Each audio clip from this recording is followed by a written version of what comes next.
কষ্ট করে পরীক্ষার জন্য প্রিপারেশন নিলেন আপনি কয়েক মাস, কিন্তু ফলাফল যখন ভালো হয় তখন একটা আনন্দ আছে না নাই?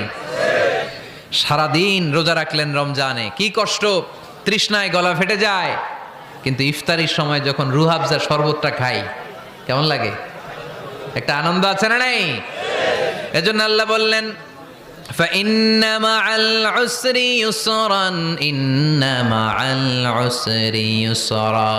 ও নবী, কষ্টের দিন মক্কায় অল্প কিছু দিন, মদিনাতে আনন্দের দিন অপেক্ষা করছে।